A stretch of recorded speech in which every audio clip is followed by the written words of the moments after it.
Welcome, guys, to the show. Can't wait to speak to you today. How are you doing? We're going to talk about my journey today. First of all, I apologise if you can hear some buzzing. We are quite hot in the UK right now, and we're not used to aircon. So got this aircon machine, and it is quite buzzy. But it stops me from completely boiling up. I'm already boiling up just sitting here. But hey, how are you doing? Right, today we are talking about digital courses and why it could be an option for you. Um, Talking about my story specifically and why I chose that as one of my income streams to develop, and what stage I'm at now, and you know what the future holds and stuff like that. So I'm not your typical person who you'd think would, like go for it with one of these, I don't know, these high ticket courses for learning how to create a digital course. I just want to give you some background. Okay, so those of you that listen to me a lot will realize that I was a teacher, and 4 years ago, I made a decision that I was getting sick. Let me just move this down a bit. I was getting sick of being invisible.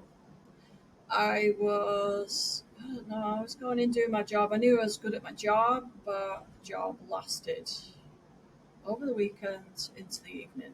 I can see loads of teachers just like nodding their head right now, going, "Yeah, I've just gone back to that." If you're in America, you've just gone back for the term. If you're in the UK, you're kind of relieved right now because you're halfway through your holiday, but you're dreading. I can imagine dreading going back because it just never ends. Like, in fact, probably some of you are working through the holidays for no money, right?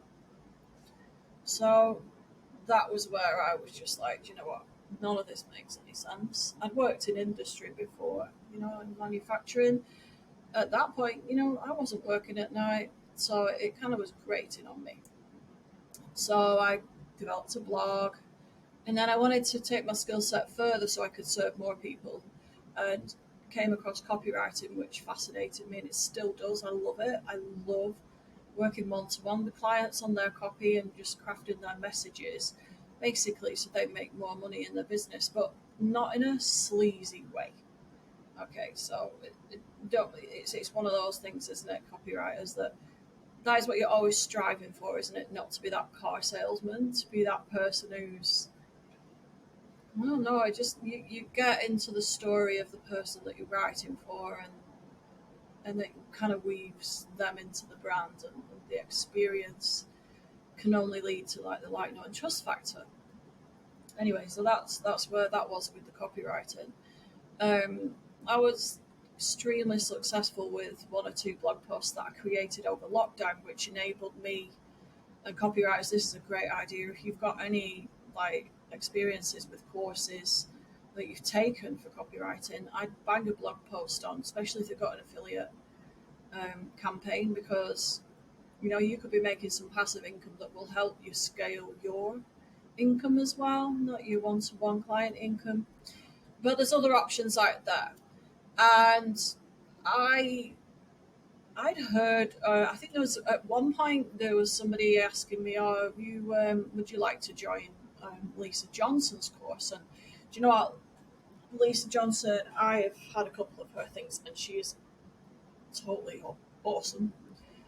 Leads with integrity, and she is all about passive income. So I've been really taking note, and she is going to be part of my development as well, to go on her course and just see what I can learn from her. But there was another lady as well while I was researching how to, like be a copywriter but make my life easy as well. And she's called Amy Porterfield.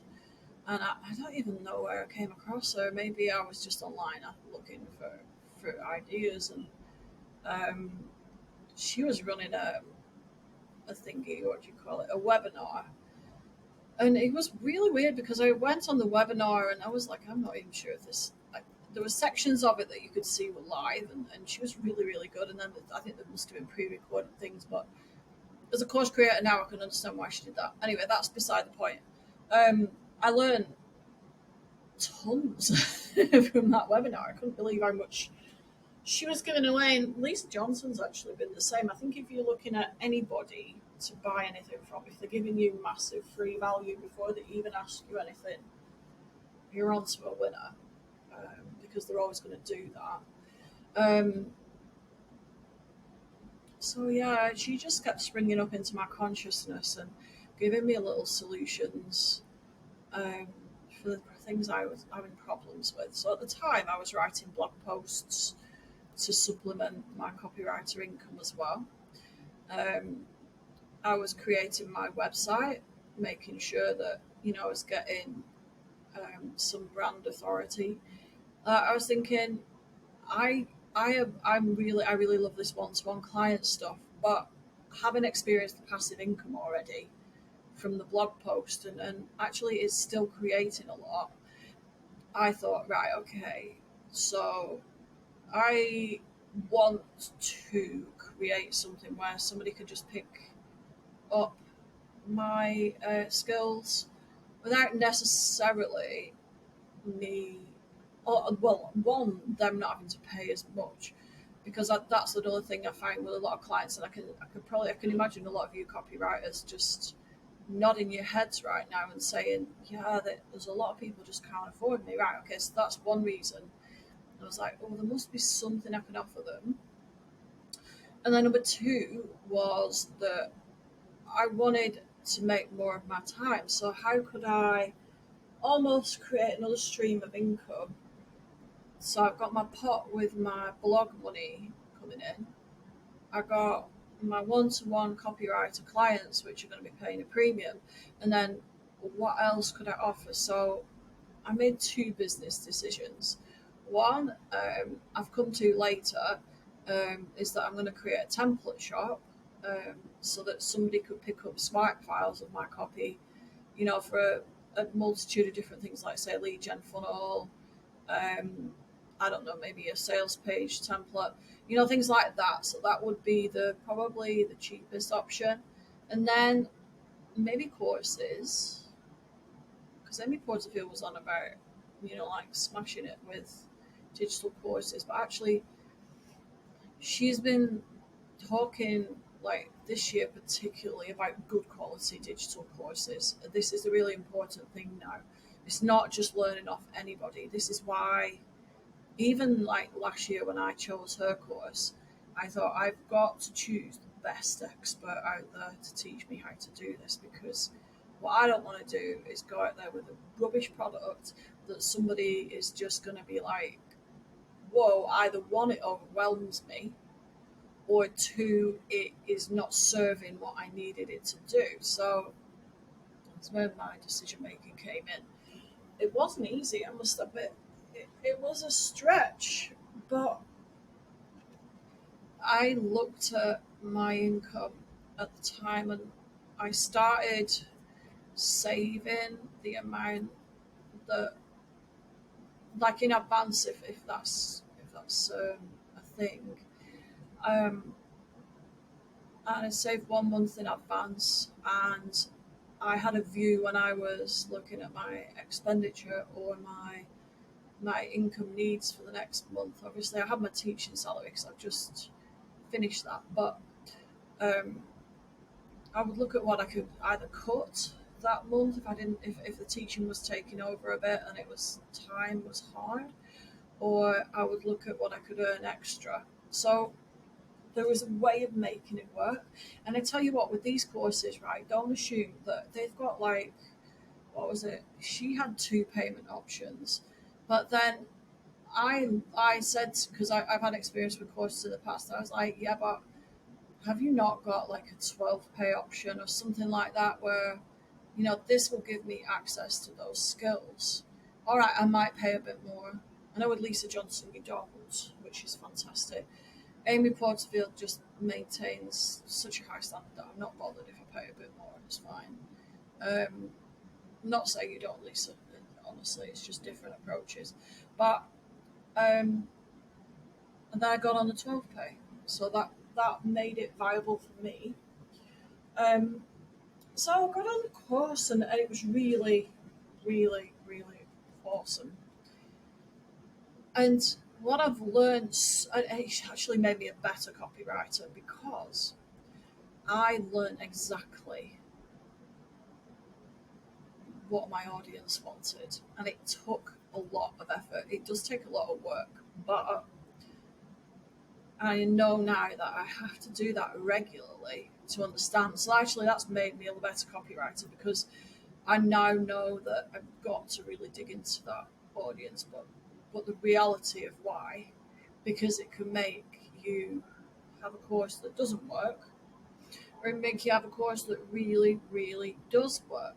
So, like, say for example, I just I banged up a course at one point that was it was okay, but it flopped because I'd not done any research. Nobody wanted it.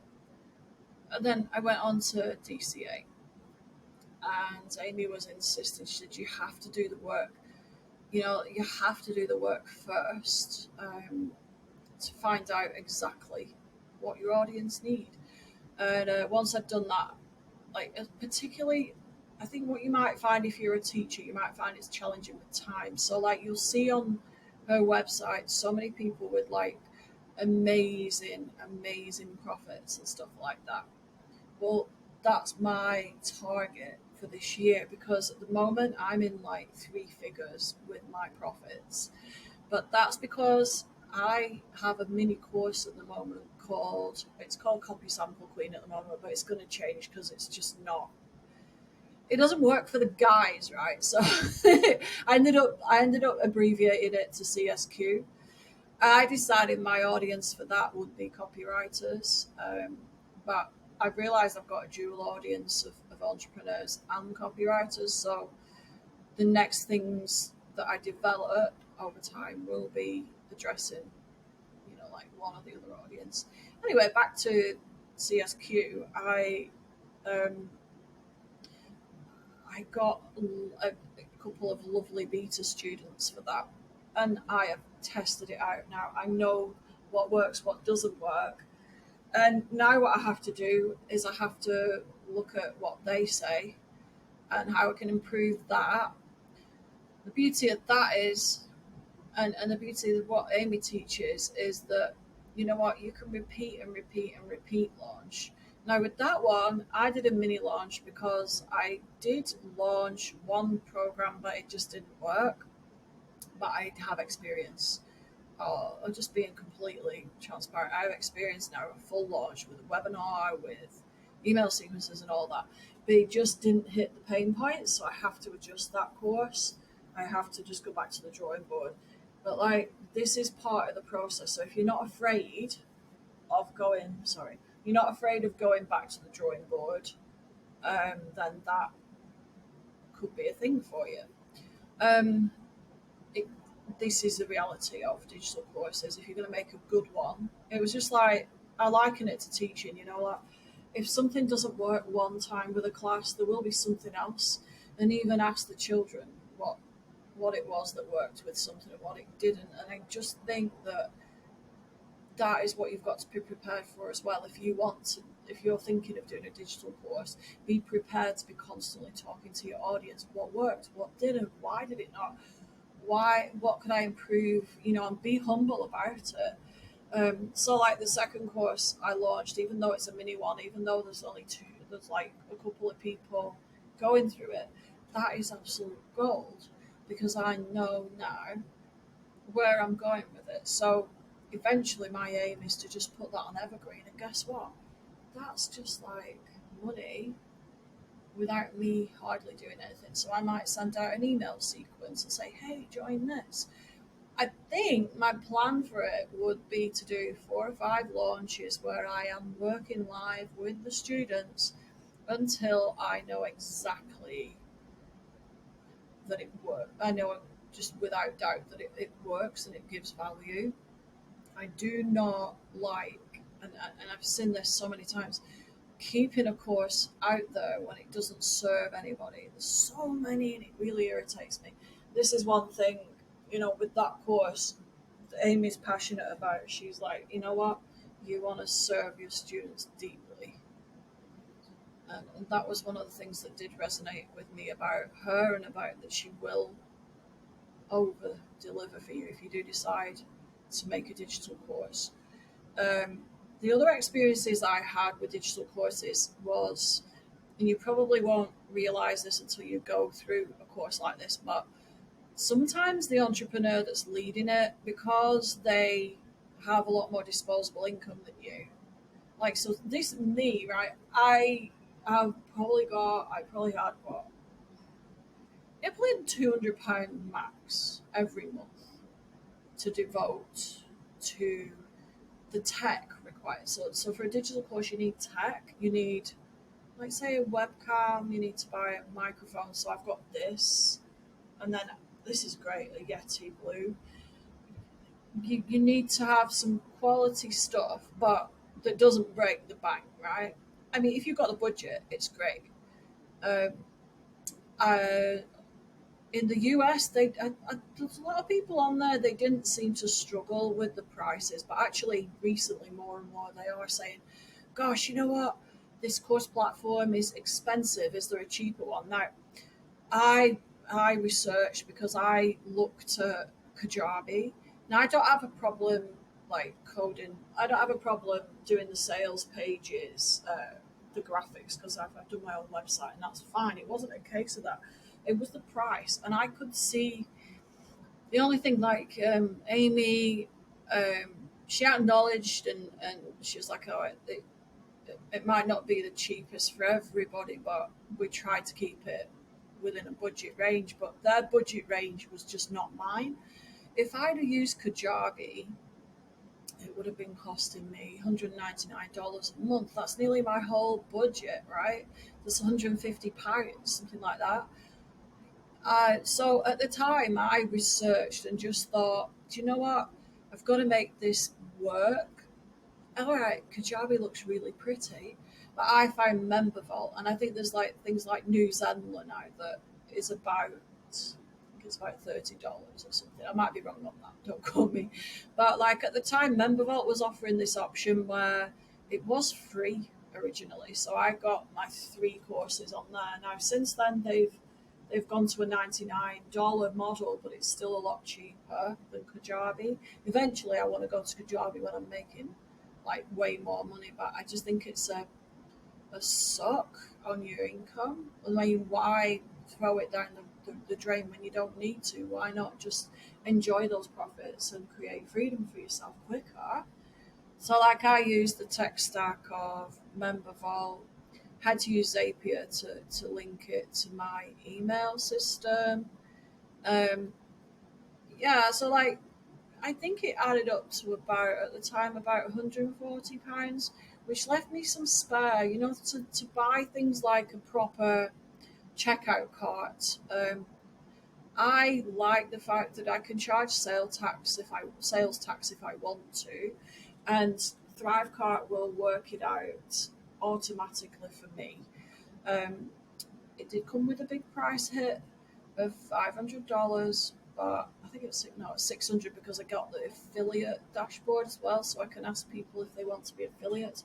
But it's a one-time charge, and that's it. So I think if you're going to do a digital course, you need to, on that section where you're deciding what your tech is going to be, um, especially if you're on a budget. I wouldn't be. I would shop around. I would have a look at what the best deals are for each thing.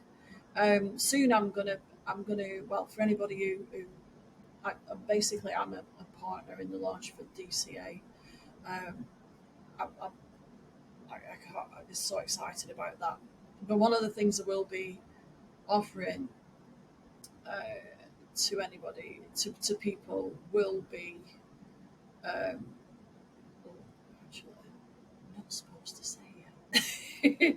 Let's leave it at, I mean, watch this space, okay? Let's leave it at, I'm honoured to be a partner of the launch. I just realised I'm not supposed to say it. Anyway, right, yeah, so look at your tech carefully. Confidence levels, that's another one for a digital course. Don't let your confidence levels dictate you deciding whether you're going to do it or not, honestly. if you pretend, and this is what I got from teaching online in the pandemic. I had, if you can imagine, I was using Teams and I had like 30 children on the screen, and potentially because they were at home, they had adults behind them. So like, I don't even know how many people were watching me, right? So I had to find some way of calming my nerves because I got the confidence to teach in front of 30, which is nerve wracking enough. But then all these extra adults, I just pretended. Do you know what? I was talking to one of them, and then it just takes all your stress away. It's like, I'm not saying it's magic, you have to practice, but it really does help. Um, don't let confidence with presenting online or doing a live or selling what your course be a thing to stop you doing this, because it's crazy. Like I now, because I've left teaching, I now have got 2 or 3 days a week to devote to this stream of income. I'm so excited because that that three-figure amount that is gonna, well, it's just gonna multiply, but easily, yeah, and that's going to afford me the ability to do more of what I want to do. Work less with one-to-one clients, even though I do love doing that, but just seriously choosing the ones I want to work with. Okay. So don't let confidence stop you. Don't let confidence with tech stop you either. It really, if you get the right course for this, they will guide you step by step through it. And hey, do you know what? I'm always on the end of a Loom video. If you're stuck and you're like, Helen, I have no idea how to do this. Is it something you've done before? So there are people like myself out there, and we're willing to help. Okay, don't let as well, like the fact that maybe at the moment you've no idea what you would launch as a course, put you off either. It course ideas can come from a multitude of angles. Like say for me, I don't particularly want to do teaching courses. Like I do love teaching children to read. I love that. So maybe I've kind of shelved that one over here somewhere for now, because you can have, this is the other beauty as well. You don't just have to have it related to your business. So like say I'm going to do some copywriter courses and copywriting courses for entrepreneurs. It's great, but I might have a different site with a teaching children to read course. It is endless. The possibilities are endless. But what I would say is that they need to be things that light you up, things that you're passionate about, because at the end of the day, you're going to spend more time creating it. You're going to have to create it, you're going to have to launch it, you're going to have to write the emails, you're going to be on saying, you know what, guys, this is a great idea, join me. You're going to have to be excited. And if you're not excited about a topic, how are you going to make other people excited? So that's another thing. Do what you're passionate about. Don't be afraid. I know some people might guide you on do what makes the most money, but not about, no, it's not about the money. The money will come, but it is more about what lights you up, because if it lights you up, you're going to be more passionate. Okay, so that's my experience with digital courses. Future for me now, I'll just lay it out. This is what I'm doing. Well, I've discovered I love doing email copywriting. So I think most of my courses that I release over the next year, it sounds like I'm going to release loads.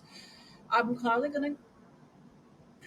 going to focus on two core offers, including the launch um, idea for the course. I'm probably going to, for the copywriters, like to help them launch the portfolio. I'm going to have probably two email copywriting courses focusing on slightly different things. And then it makes it nice and easy to launch repeatedly, or even maybe with one of them, I've proven it and I've got people to where they need to be and they're raving about it. I might even put that one on what's called evergreen, so it's just working automatically and I don't need to do anything to it, so it's passive income. So that's for me. I've got an income target. I'm going to say it online now. Uh, Hold me accountable to this. I've got an income target for digital courses of 50k, 50,000. I think I'm going to have that in dollars. $50,000. I tend to charge in dollars. So there we go. I've said it. That is my target this coming year. So I'm going to set that for um, the back end of this year. So from August onwards, and then by the end of 2023, I want to have made 50 grand with courses. So what's next for you? That's the thing. Where's your income? What's your income plan? I'd love to know. Just let me know in the reply to me, helen@helennuttall.com. What's your inspiration? Have you got any questions about launching a digital course? Oh, just one thing, just to end this with. Be confident, okay? You may be a new copywriter at the moment. You may just be looking for your first clients, and that's fine. I would just focus on that for now. Get really good at writing copy, okay? And then if there's one area of copy then that you feel that, when you sit with an entrepreneur and you're explaining your copy and you're so proud of it, that or you've had copy that has been super successful, that you've got the edge over that entrepreneur when they're sat there, okay? Or that really new copywriter. So potentially then you could teach that. So you've got a 10% edge, you could teach it effectively, okay? I'll give you another example. If you've been a dog trainer for a year or so and people are giving you great reviews, or a dog groomer, and you feel you could teach people online how to stop the dog pulling, or how to, I don't know, how to trim a dog at home, then you've got the 10% edge that you need to be able to create a digital course. So don't let that stop you. You don't have to have years and years and years and years and years of experience anymore. Okay.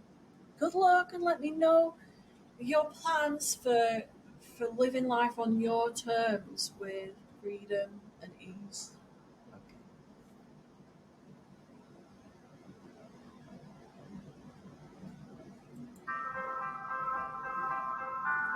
Join me next week for more inspiration. Um, I will be talking more about freedom and living with ease. So catch up with me next week.